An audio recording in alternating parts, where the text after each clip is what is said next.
नमस्कार दोस्तों, मैं एस सिंह आप सभी का स्वागत करता हूं अपने फिर से एक नए वीडियो में। देखिए दोस्तों, आज तक हम लोगों ने पढ़ लिया है कि आर्टिकल जो हम लोग पढ़ रहे थे आपका 22 से 35 तक पढ़ चुके थे। यानी कि अगर कहना चाहे तो हमने अनुसूची पढ़ लिया, उसके बाद अनुसूची के बाद हम लोग ने भाग 1 पढ़ लिया, भाग 2 पढ़ लिया, भाग 3 पढ़ लिया और आज का टॉपिक जो है वो भाग 4 का है। और मेरा जो टॉपिक चल रहा है वो आपका पॉलिटी का चल रहा है। अगर आप किसी भी एग्जाम की तैयारी कर रहे हैं तो इसमें एक काम करेगा। अब मान लीजिए आप बिहार पुलिस का एग्जाम देने जा रहे हैं तो बिहार पुलिस में एक क्वेश्चन जरूर पूछा जाता है। फंडामेंटल राइट और डीपीएसपी जो है ये सबसे ज्यादा पूछा जाता है, जिसे हम बोलते हैं नीति निर्देशक तत्व। तो आपको पॉलिटी तो हमेशा पढ़ना होगा, संविधान को तो हमेशा पढ़ना होगा। आज बहुत से चेंजेस आता है तो पॉलिटी को आप करंट इशू से भी ऐड कर सकते हैं और उसको बना सकते हैं। तो उसी तरह आज का जो टॉपिक है वो आपका है भाग 4, जिसे हम नीति निर्देशक तत्व बोलते हैं, जो यहाँ पे आपको दिया गया है। भाग 4 नीति निर्देशक तत्व। आर्टिकल जो है वो 36 से 51 तक है। यानी कि जो डायरेक्ट जो है होता है ये स्टेट का पावर होता है, इसमें दूसरा कोई कुछ नहीं कर सकता है। एक फंडामेंटल राइट होता है और एक नीति निर्देशक तत्व होता है, यानी कि आपका डीपीएसपी होता है।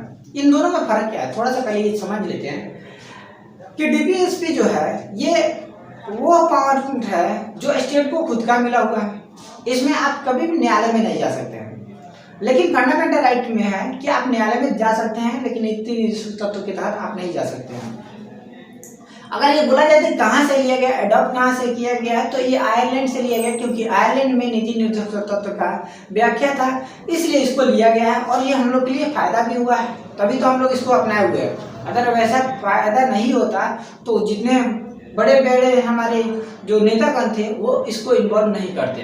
मैं समझा रहा ना। तो अब आइए हम लोग अपना जर्नी समझते हैं, पढ़ने पढ़ाने की सिलसिला को जारी रखते हैं। पहली बार अगर मेरे चैनल पे आए हैं तो चैनल को सब्सक्राइब कीजिए, बेल आइकन दबाइए और दोस्तों के पास शेयर कीजिए। Welcome, now I will start. तो सबसे पहला चीज है, हमने बता दिया कि एडॉप्ट कहाँ से लिया गया है, यानी कहाँ से लिया गया है, तो ये आयरलैंड से लिया गया है। दूसरा चीज है कि इसको क्यों लिया गया है, तो इसको इसलिए लिया गया है कि राज्य को मजबूती दे, यानी कि जो राज्य करना चाहता है उसमें बाधा ना उत्पन्न हो, दूसरा कोई बाधा ना डाल दे, इसलिए हम लोग नीति निर्देशक तत्व को लिया हुआ है। क्योंकि नीति निर्देशक तत्व में आपको वो हक देता है राज्य को कि जो चाहे वो कर सकता है। तो पहला चीज हमारे पास है कि आप न्यायालय में नहीं जा सकते हैं, न्यायालय में आपको नहीं जाना होगा। दूसरा, इसका एम जो होता है वो ये होता है कि कल्याणकारी राज्यों का निर्माण करना है। कल्याणकारी राज्यों का मतलब आप राज्य जैसे अकॉर्डिंग अपने सोच रहा है कि इसको करना है तो इजीली वो कर सके, इसलिए इसको बनाया गया है। अगर इसमें थोड़ा सा आर्टिकल का जो बात है वो आर्टिकल थोड़ा सा हम अलग से आर्टिकल 2-3 ठो लिए हुए हैं, जिसको आप ध्यान में रखिएगा, ये याद करने वाला चीज बहुत ज्यादा इंपॉर्टेंट है। एक आर्टिकल मैंने लिया है आर्टिकल 335।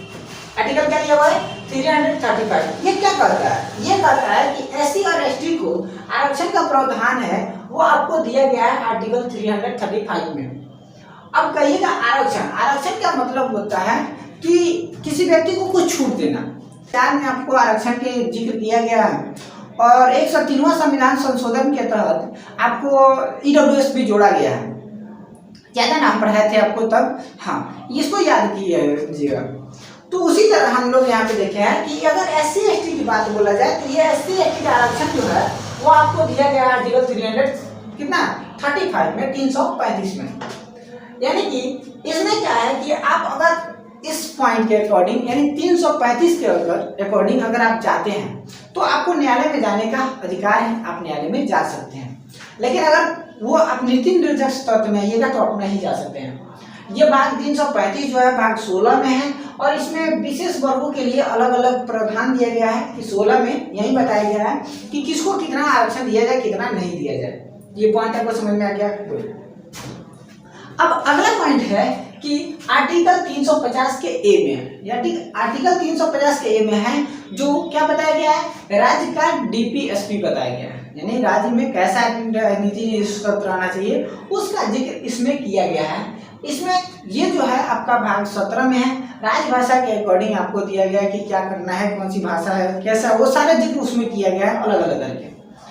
अगर भाग 17 की बात बोले तो आर्टिकल 343 से लेके 351 तक है, यानी 343 से लेके 351 तक है। और भाग 16 जो है वो 330 से लेके 342 तक है। आर्टिकल समझ में आ गया। भाग 16 भी आप यहाँ पे समझ लिए, भाग 17 भी समझ लिए। अब यहाँ से आगे बढ़ते हैं। इसका मतलब आखिर आर्टिकल जो 350 है, 350 का ये जो है ये क्या कहता है, इसका भी हम थोड़ा सा जिक्र कर लेते हैं। इसमें कहता है कि इसके अनुसार राज्य का कर्तव्य है कि वह राज्य प्रारंभिक शिक्षा स्थानीय भाषा में दे। यानी कि जब भी कोई व्यक्ति हो, यानी कि जब भी कोई बच्चा पैदा होता है और वह स्कूल जाता है, तो जब स्कूल जाए तो उसको उसी लैंग्वेज में ज्ञान देना चाहिए जिस लैंग्वेज का वो हो। अगर मैं भोजपुरी बोलता हूँ, मेरे सभी कोई भोजपुरी बोलते हैं, तो मेरे में जो बच्चे होंगे वो अगर स्कूल जाते हैं तो उनको भोजपुरी में पहले पढ़ाया जाए, ठीक है। बाद में उसको अलग अलग लैंग्वेज सिखाया जाएगा। ये आपको भाग किसमें बताया गया, 17 में बताया गया, जिसमें राजभाषा बताया गया, राज्य की भाषा, राजभाषा। अब शिक्षा की समझ में आ गया। अब अगला पॉइंट है आर्टिकल 351। कितना, आर्टिकल 351। आर्टिकल 351 भी आपका भाग 17 में ही है, यानी कि 351 यहाँ पे है कि नहीं है, गुड। तो 351 का है जो राज्य में हिंदी भाषा को विकास करने का आपको क्या करना है, प्रोत्साहन करना है, विकास करना है कि किसी भी राज्य में हिंदी भाषा को थोड़ा सा महत्व दिया जाए। क्यों दिया जाए, क्योंकि हिंदी को हम लोग राष्ट्रीय भाषा माने हुए हैं। हमारी प्राचीनतम भाषा की अगर बात बोले तो वो संस्कृत है, लेकिन अगर हम लोग हिंदी को अपनाए हैं तो हिंदी को ही हम बढ़ाने का काम करेंगे। ज़्यादा चीज़ हम लोग नहीं समझेंगे क्योंकि वीडियो लंबा हो जाएगा। हम लोग का लिमिट होता है 30 मिनट का वीडियो, आपको पहले भी पता है और आज भी हम बताते हैं। अगला है आर्टिकल, अब आइए 336 बोल रहे हैं, सिर्फ 36। आर्टिकल 36 जो है वह नीति निर्देश तत्वों का पहला पॉइंट है। अब इसी पहले पॉइंट से हम लोग समझना शुरू करते हैं। ये बोलता है कि राज्य का डीपीएसपी की परिभाषा देता है, यानी राज्य में डीपीएसपी कैसा होना चाहिए, उसकी क्या प्रावधान है, वो सारी चीज उसमें परिभाषा के तौर पे बताया गया। डीपीएसपी होता क्या है, यानी directive principles of state policy, ये क्या होता है, इसको हम डीपीएसपी बोलते हैं, ठीक है। यानी कि आर्टिकल 36 में ये सिर्फ परिभाषा की बात किया गया है। दूसरा आर्टिकल 37 यानी आर्टिकल 37। आर्टिकल 37 जो होता है वह नीति निर्देशक तत्व, यानी ये नीति निर्देशक तत्व में क्या संशोधन कर सकती है, ये चीज उसमें बताया गया है। यानी 36 में भाषा बताया गया और 37 में संशोधन करने का प्रावधान दिया गया। कब तक 2 पॉइंट हमारा खत्म हो, ज्यादा कुछ नहीं, बस एक लाइन में हम लोग पढ़ते चलेंगे। अब आ रही है आर्टिकल 38। आर्टिकल 38 जो कहता है राज्य का यह हक है कि वहाँ के जो लोग हैं, जो भी लोग हैं, उनको सामाजिक और राजनीतिक कार्यक्रम को क्या चलाया जाए, ताकि उससे क्या हो, वहाँ के लोगों को संस्कृति कार्यक्रम ये सारी चीज का सम्मेलन के बारे में वो जाने, यानी सामाजिक कार्य करने के लिए आप इसको अप्लाई कर सकते हैं। ये आर्टिकल आपका 38 कहता है। 36 में क्या बताया गया, भाषा परिभाषा। 37 में आपको बताया गया संशोधन, और 38 में बताया गया सामाजिक और कल्याणकारी के लिए आप कार्यक्रम कोई चलाते रहिए हमेशा।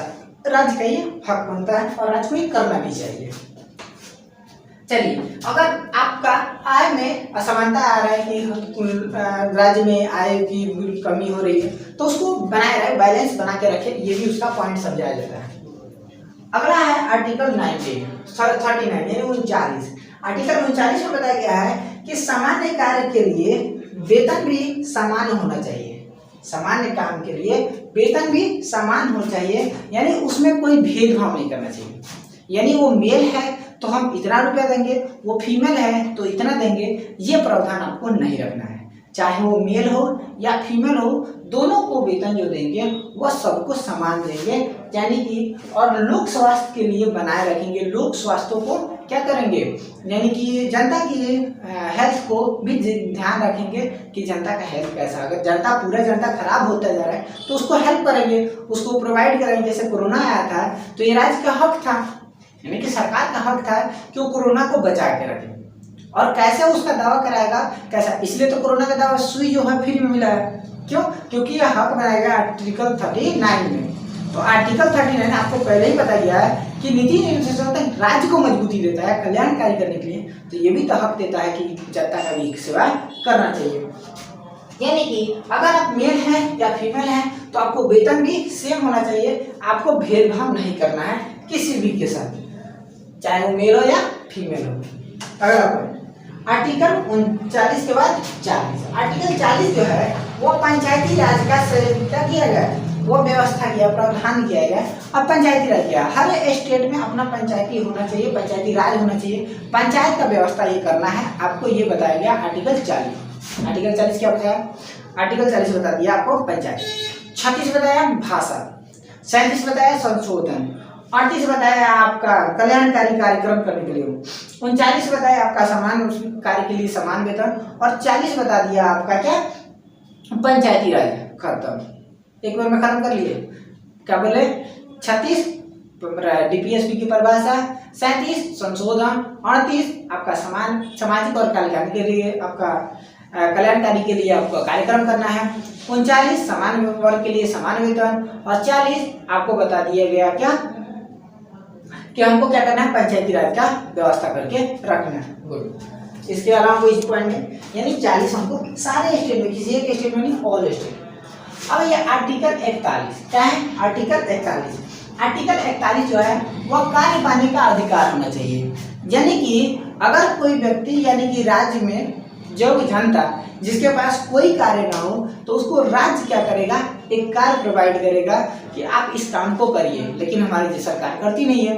आज लाखों करोड़ों लोग बच्चे जो है वो क्या है, आपका अनएम्प्लॉयमेंट है, बेरोजगार है, लेकिन उसको रोजगार नहीं मिल रहा है। क्यों, एक तो हक है, उसको एक ना एक व्यक्ति को उसमें रोजगार देना चाहिए, लेकिन नहीं मिलता है। चलिए, तो आर्टिकल 41 में यह अधिकार दिया गया।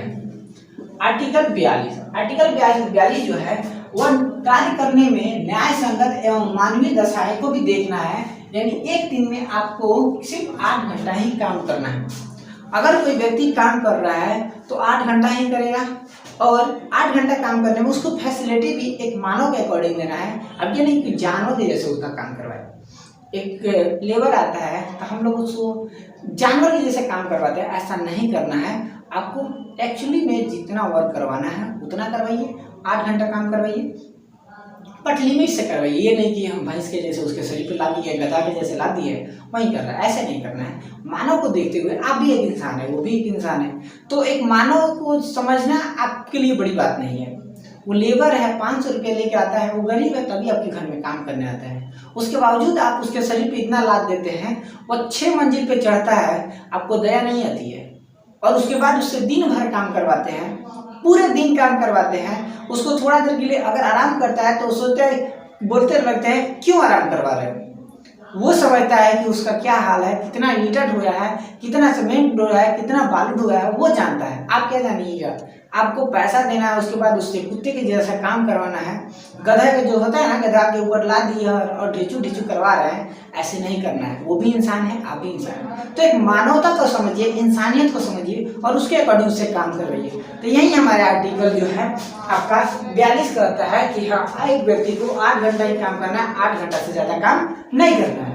नेक्स्ट जो है वो आर्टिकल 43 है। आर्टिकल 43 जो कहता है कार्य का न्यूनतम मजदूरी होना चाहिए, यानी कि कोई व्यक्ति एक न्यूनतम मजदूरी के अकॉर्डिंग ही करता है। जैसे इसका न्यूनतम मजदूरी आपको संविधान में बताया गया 8 से 9,000 तक रहना चाहिए, यानी उससे कम नहीं देना चाहिए। लेकिन क्या कीजिएगा, मजबूरी एक ऐसा चीज है कि आदमी को विवश कर देता है कोई काम करने पे। अगर आप जाइए दुकान में जाइएगा, लेबर के अकॉर्डिंग काम कीजिएगा, तो आपको पैसा निकालो 5,000 रुपया, 6,000 रुपया। क्यों? क्योंकि उसको वही लगता है और वो उसमें करता है। क्यों करता है? उसको मजबूरी है, और मजबूरी ऐसा चीज है ना कि वो हर चीज काम करवाने के तैयार करा देता है। कोई अगर पीटेगा भी नहीं, अगर उसको मजबूरी है तो जाके काम करता है। क्यों करता है? उसको मजबूरी है, तो मजबूरी को समझना है। अब न्यूनतम आय हमारे वेतन जो है कॉन्स्टिट्यूशन में दिया गया है, कॉन्स्टिट्यूशन में जो दिया गया है, संविधान में दिया गया है, तो संविधान के अकॉर्डिंग हम क्यों नहीं चलते हैं? 8,000 नहीं दे रहे हैं, 7,000 तो दे सकते हैं, 6,000 से ऊपर तो दे सकते हैं, नहीं 5,000, 3,000, 2,000 रुपया देता है। ऐसे नहीं करना, मजबूरी सबका समझना है। अगर आपको पैसा जब उतना मिलेगा तो आप खुद काम नहीं करने के चाहिएगा। अगर आप मजबूर हैं तो आप जाके काम कीजिएगा और आप दूसरे को भी मजबूर बनाइएगा। ऐसा स्थिति आपको देखने को मिलता है। चलिए कोई बात नहीं, ये एक ह्यूमैनिटी है, मानवता है, तो मानवता का समझना तो सबके बस की बात नहीं है, लेकिन जो समझ लेता है वो इसको समझता है और बहुत समझदारी का काम करता है। चलिए नेक्स्ट हम लोग का आर्टिकल 44। आर्टिकल क्या है? 44। आर्टिकल 44 में है कि समान नागरिक की संहिता करना है। नागरिक की संहिता मतलब नागरिकों को समान तो रखना है, आपको उसको ज़्यादा प्रेशराइज नहीं करना, बहुत इजी वे में रखना है। जब पहला बार लागू किया गया था 792 केस के अकॉर्डिंग इसको लागू किया गया था कि आप मेल फीमेल जो भी उसकी नागरिकता है, नागरिक होने का उसका जो अधिकार है वो सारे उसमें मिलना चाहिए। तो पहला बार ये 89 में लाया गया था 792 केस के अनुसार, और ये उस समय सरकार कौन थी? तो कांग्रेस सरकार थी। प्रत्येक धर्म के लोगों को एक जैसा न्याय देना, ये नहीं कहा जाता है नागरिक संहिता। समान नागरिक, हर एक नागरिक को संहिता देना, बचाए रखना। फर्स्ट टाइम इसे गोवा में लागू किया गया है।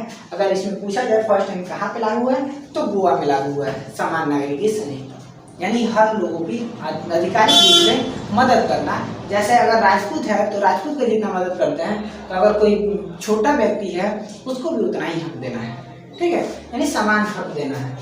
लागू सब पे होना चाहिए, धर्म के हो चाहे किसी भी जाति के हो।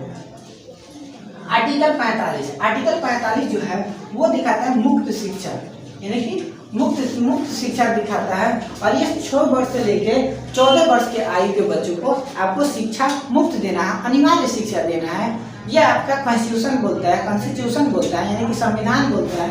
यानी जो व्यक्ति है 6 वर्ष से लेके 14 वर्ष के बच्चों को आपको बराबर शिक्षा देना है, बराबर हक है, उसको जितना हो सके उतना दीजिए, अनिवार्य है। ये राज्य को खुद का करना है, किसी को दूसरा नहीं करेगा। ये सारे काम जो है राज्य करता है। ये भी राज्य का है, राज्य का हक है, ये भी राज्य का हक है, सारे राज्य का हक है।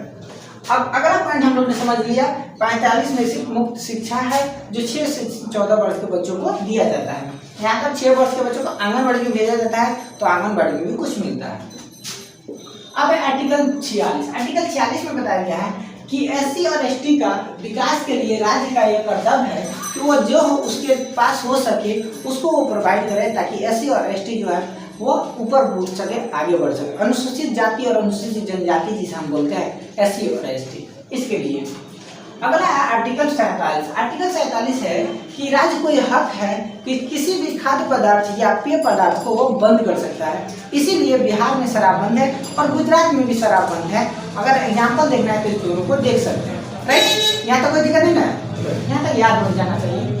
और 47 के ए में बताया गया है कि पशु का बलि देना आपको बंद करना है, पशु को बलि नहीं देना है। जो पालतू जानवर को आप बलि देते हैं वो बंद कीजिए, लेकिन क्या कीजिएगा, खाने का चस्का लगा रहता है तो नहीं कीजिएगा। बात समझ रहे हैं? तो इसे प्रतिबंध लगाने का बात किया गया, इसे प्रतिबंध लगा दिया जाए। अगला है आर्टिकल 48। आर्टिकल 48 बोला जाता है कि पर्यावरण और वन्य जीवों को संरक्षण देना, उसको बचाए रखना, यही राज्य का हक है कि उसका संरक्षण करे। इसीलिए कई सारे संरक्षण के रूल अपनाए जाते हैं और कई सारे रूल आपको देखे होंगे। जब वन संरक्षण पढ़िएगा तो व्याघ्र का, बाघ का अलग होता है, शेर का अलग होता है, चीता का अलग होता है, अलग अलग सबका दिखाया गया है कि किसको कितना बचा के रखना है, हर रूल लगा हुआ है। ये 48 में बताया गया कि पर्यावरण को भी बचाना है और वन्य जीव को भी बचाना है। अगला है आर्टिकल 49 जो है वो बोलता है कि राष्ट्रीय स्मारकों की भी रक्षा करना है। राज्य का ये हक है कि वो क्या करे, राष्ट्रीय स्मारक जो पुराना बना हुआ है, जिस किसी का स्मारक बना हुआ है, तो उसको बचा के रखे, उसको तोड़ने ना दे, नष्ट ना होने दे। ये पहला चीज। ओके, अब आर्टिकल 50। आर्टिकल 50 जो है वो क्या क्या है, कार्यपालिका और न्यायपालिका को अलग करना इसका काम है 50 को। यानी कार्यपालिका का काम अलग होगा, न्यायपालिका का काम अलग होगा। इसमें कोई किसी का बाधा नहीं डालेगा, दोनों को अलग अलग वे में रखा जाएगा। ये चीज इसमें बताया गया है। आर्टिकल 51। आर्टिकल 51 जो है वो आंतरिक और बाहरी सुरक्षा शांति बनाए रखना है। क्या है कि अगर आप आंतरिक सुरक्षा नहीं दे रहे हैं तो कैसे होगा, जनता खुश नहीं होगा, और बाहरी सुरक्षा नहीं देते हैं तो दूसरा देश हम पे आक्रमण कर देगा। इसीलिए राज्य में राज्य पुलिस और देश में जो सेंट्रल गवर्नमेंट का पुलिस होते हैं, फोर्स होते हैं, वे रहते हैं। यानी कि आर्टिकल मेरा 4 कहाँ से 36 से लेके 51 तक हमारा आर्टिकल खत्म हो गया। यानी नीति निर्देशक तत्व हम लोगों ने एक क्लास में देख लिया। यानी कि अब अगला जो पॉइंट है, पार्ट है, वो आपका पार्ट 5 है, क्योंकि 4 में नीति निर्देशक तथा directive principles of state policy हम लोग DPSP हम लोग पढ़ चुके हैं। अब अगले वीडियो में हम लोग देखेंगे भाग 5 और अगले वीडियो में हम लोग फिर से मिलेंगे। अगर वीडियो अच्छा लगे तो चैनल को सब्सक्राइब कीजिए, बेल आइकन दबाइए, दोस्तों पर शेयर कीजिए। मिलते हैं अगले वीडियो, तब तक के लिए लेते हैं, धन्यवाद।